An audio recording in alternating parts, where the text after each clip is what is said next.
Good morning, everybody. I hope you all had a nice morning. I'm really glad to be here. We're going to talk further about the first two parts of the four-step intervention model that we introduced yesterday. I definitely want to make sure that you all know you can stop me and ask questions. I heard from one group that I talk kind of fast, so I'm going to try and slow down a little bit. But you know, force a pause. If you have a question, we'd love to hear them at the point at which we're going through it. So if supervisors are standing by to prompt me with a question or raise a hand, I'm happy to stop and take more time with the topic. Let's go ahead and dive into this stuff. It is going to have a teeny bit of review because we covered some of the content, but we're going to be reinforcing it with greater depth.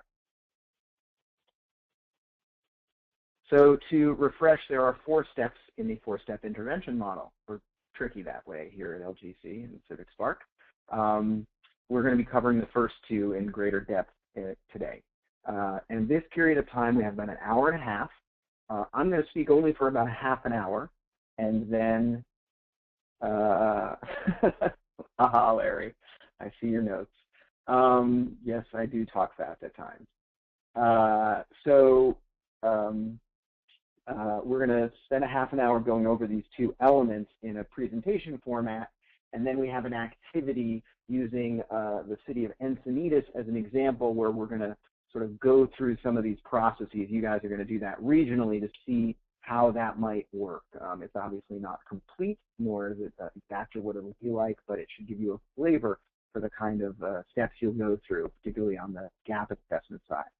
We won't be spending a huge amount of time on the service project itself, because that's really, it's very unique and customized for each situation. And as we do more content training over the next month, and as you guys dive into your projects, that's also going to serve as training and an awareness building around the service project itself. So to repeat from yesterday, what the gap assessment is. It's a standardized assessment instrument, meaning it's a process, a guided, structured checklist type approach where you will go through and interview staff and review policy and programmatic documents to determine current climate change needs. You will be doing this both through the interview and through document review, and so you'll be looking at these things to get a sense of it. It is not meant to be a comprehensive analysis of the city's conditions. You're not going to read every document from start to finish. You're trying to get a sense of the lay of the land and how the project fits in. You'll also be combining elements of the capacity assessment survey that they will have finished in advance. Come on. There we go. So we wanted to touch a little bit here on the difference between the capacity assessment and the gap assessment. So the pre-post capacity assessment is completed by the participating local government agencies themselves. In it, they will be providing survey responses to questions about their understanding of certain policy issues, the training and support they have. They will also identify those 3 goals that you will also revisit in the gap assessment at an initial level. Since we're not directly interfacing with them when they do this, it's more than likely that those goals will need some tune-up to actually fit the kind of program services that we can provide, and at least to get the conversation going, and will give you a basis to talk from. You could also be looking at those capacity assessment results to find out some areas where maybe they identify a need or a lack of knowledge that this project could fit into, or a lack of support in the community. It also does ask about their specific understanding of volunteer activity in the city.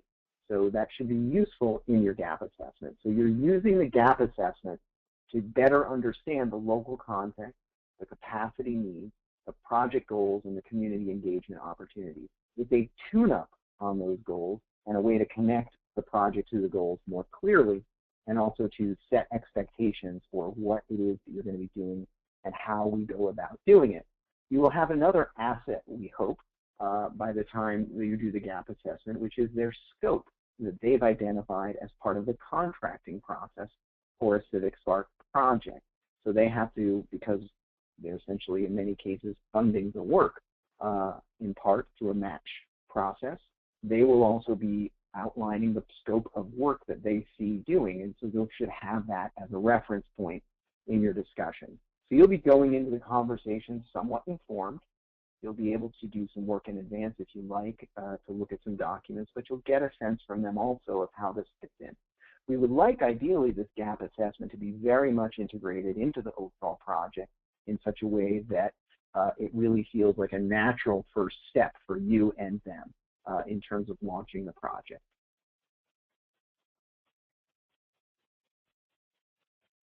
So in terms of the how, and there's two parts that I've talked about: interviewing the key stakeholders or staff, and a structured review of documents and policy.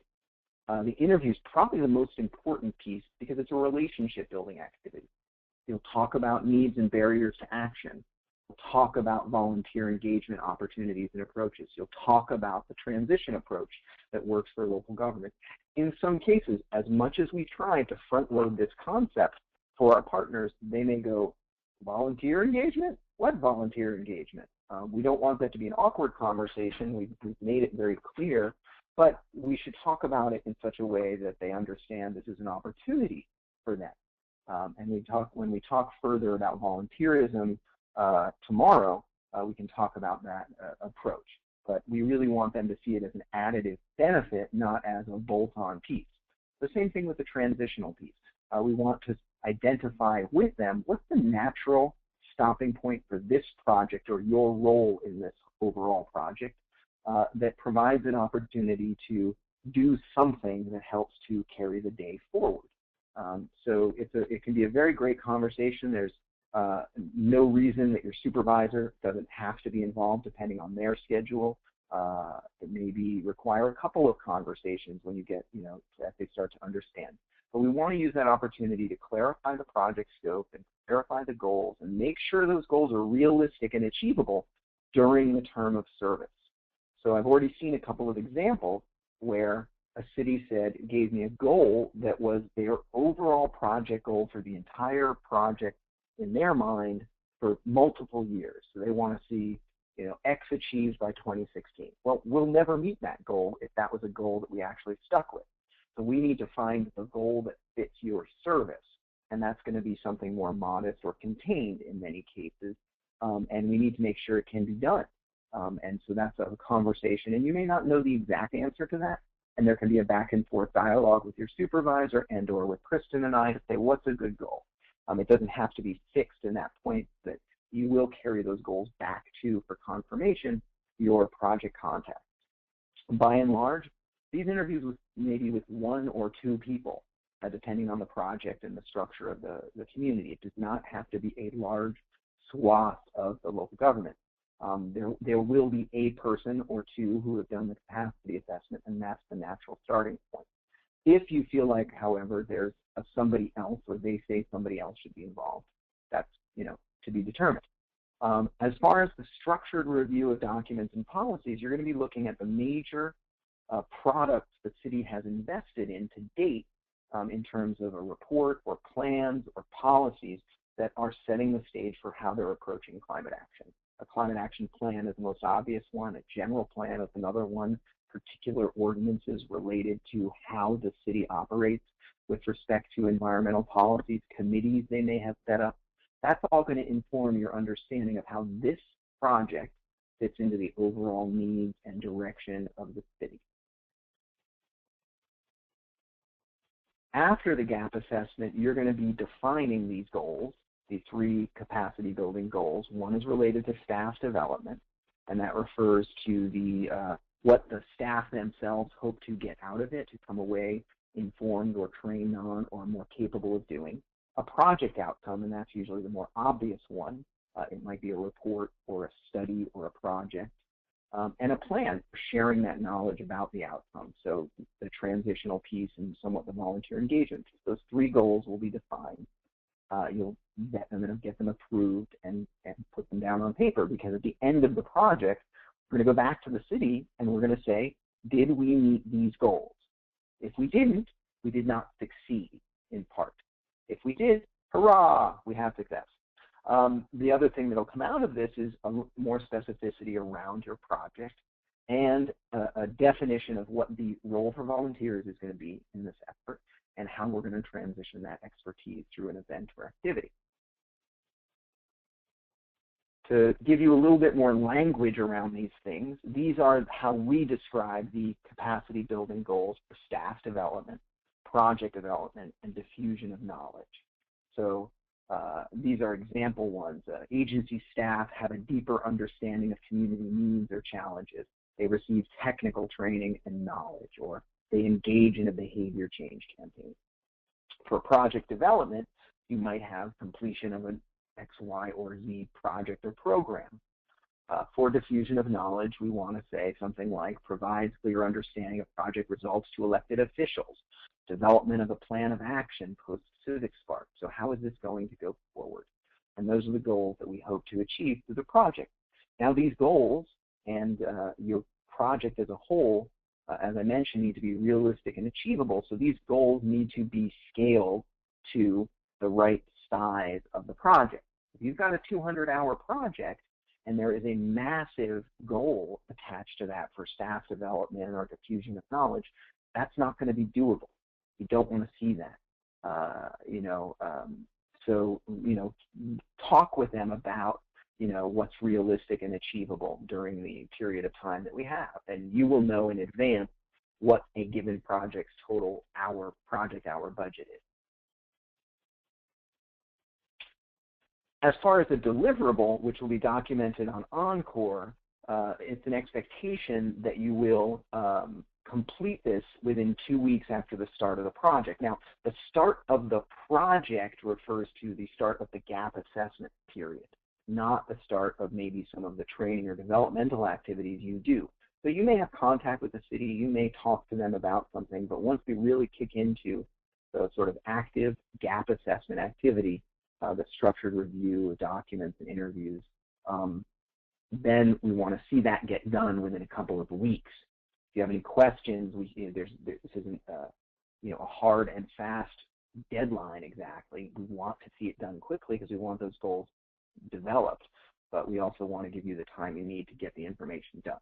But it is also not meant to be a huge effort. It's a tune-up and a clarification, not a major undertaking. Because again, if you have 200 hours for the project and we spend 50 hours on the gap assessment, and then we got to spend some time on the back end and time on the volunteer, actual project time gets really eaten into. So there's you can see maybe clearly, I'm not sure, what the description of the deliverable is, but for part 1, you'll summarize the results of your interview. For part 2, you'll list the goals, the role of the members in the project, and the volunteer and transitional opportunity. And then you'll outline the documents you were reviewed and any steps you might take to further review, and the status of those documents and how that might affect your ability to reach goals. So it's, again, it might be a page long, maybe a page and a half once you put it all in there. It is not a gigantic outcome deliverable, but there's some work that goes into getting there and time and effort that's required.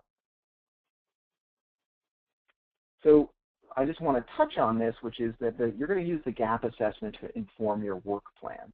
So we haven't talked about this as a deliverable. It's not a strict deliverable, and it's something you'll do in consultation and alongside your project supervisors. And they will be talking about project management, I believe, later today, if not tomorrow. It's a topic that is central to the work we do. It is a really important professional development experience, learning to be good at project management, and it's going to make this whole thing work. So it's something that we're going to let you guys talk about much more with your regional supervisors and come up with a plan and approach that works best for each of you. But there's a lot in the gap assessment that's going to inform that work plan, and I just wanted to call that out. So you're going to identify resources, some goals and deliverables. You might identify key stakeholders and particular tasks. You're going to get a sense for the milestones and timelines and your role. And all of that is really going to help you understand how you're going to do this work in the time required with the outcome we're desiring. So you can think about the gap assessment not just as a deliverable, but as a really informational process for developing a work plan. So then we want to talk in brief here about the service projects themselves. Based on the gap assessment results, you're going to do a project, right? And that's really the bulk of what we're here for. I mean, in the terms of serving the local government. And so, you know, it could, as we identified yesterday, these could be research or planning or implementation projects. And the language here is just giving you some color to what those might be, what they might look like. And we talked yesterday about some examples of how these projects can grow at different stages of research, planning, and implementation. I sent out for some of your supervisors, most of them know somewhat about the projects that we have in the pipeline. As I think they've said and I've said, some of these are still firming up. And so we're going to be spending more time in the early days of this program on developmental issues, on getting to know our communities, on getting up to speed on the likely areas and skills that we need. And those projects will be gelling and launching at different stages across the state over the next, you know, probably 4 to 6 weeks. Some more examples of service projects that are out there. Researching community-wide energy use among homeowners and analyzing patterns to determine likely neighborhoods for a community solar program. These kind of deep dive research projects are hard to do for local governments, but they're a great opportunity for someone who has more time and the bandwidth like we're going to have to get in and get that information, especially if it's going to be combined with some outreach in the community. Creating an action plan for increasing bicycle access and use in the community, or holding community meetings. You know, these are great skills to learn. The analytic, the community engagement, the sort of content generation, plan building. These are all fantastic skills that we can offer you in real-world applied situations that are ideally tied to significant outcomes. And you know, we hope you're as excited about the opportunities of these projects as we are, and we hope that we, you know, and believe we put it together in a package to optimize your opportunity to learn and grow and give you exposure to these experiences. So I guess I moved a little quicker than I needed to, so you got a little bit longer for this. I could definitely take some questions now about the gap assessment or the service project. It's a good time to ping me with any questions that are coming up in your group about this or about stuff that maybe I talked about yesterday even, or any of the stuff along the way. Chris is probably listening, so why don't we take a few minutes for questions, and then we'll let you guys do the mini gap assessment member work plan activity.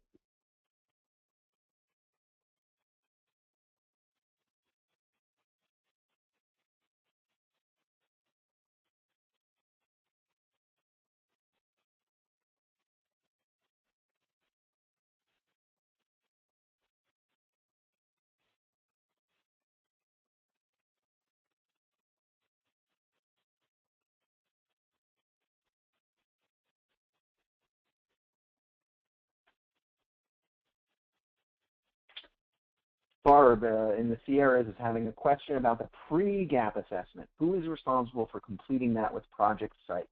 Great question. The capacity assessment, the pre-service climate capacity assessment survey is the responsibility of all of us. It is, we are responsible for doing that before we start a gap assessment. And before we start actual direct service with the beneficiary, because it represents a baseline survey. I have a number of partners who have completed them.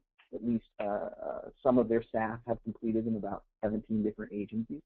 And I'm working on getting more. Please go back to service slide for a minute. Okay, that's the right one.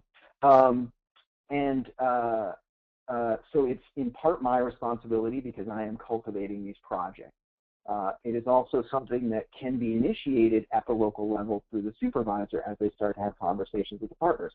Have you done the capacity assessment? It's certainly something I want to get in your hands in advance of starting the gap assessment and the service work, because it's going to inform that conversation.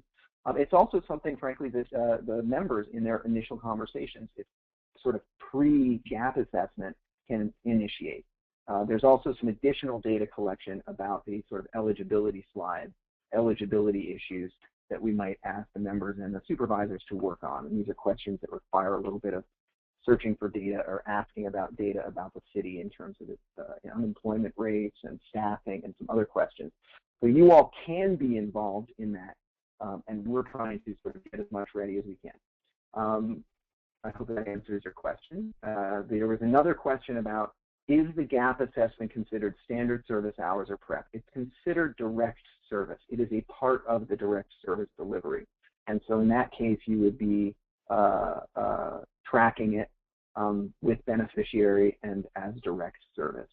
The other comment I'll make about that is we still, even if you're doing stuff related to capacity assessment or generally learning, if you know who the beneficiary is, we want to capture that at any stage. So that's something to always note in the notes section, is if there's a beneficiary you know of who this work is connected to, whether it's training, prep, or service, you want that listed. And I think Kristen probably went over that a couple of times.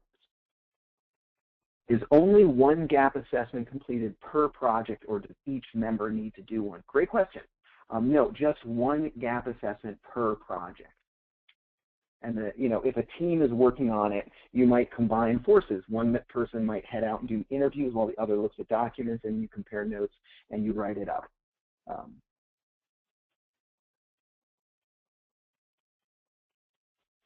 So I will say that we do need to do a gap assessment per beneficiary.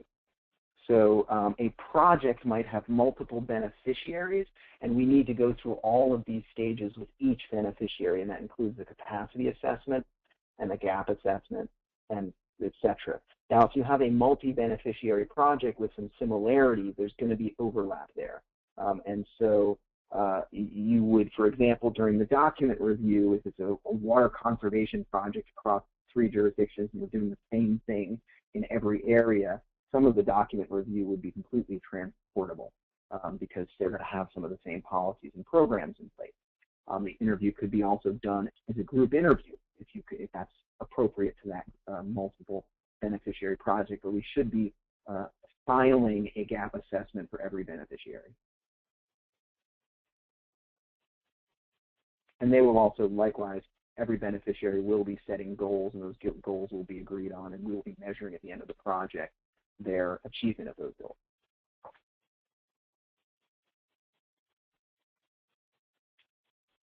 Other questions?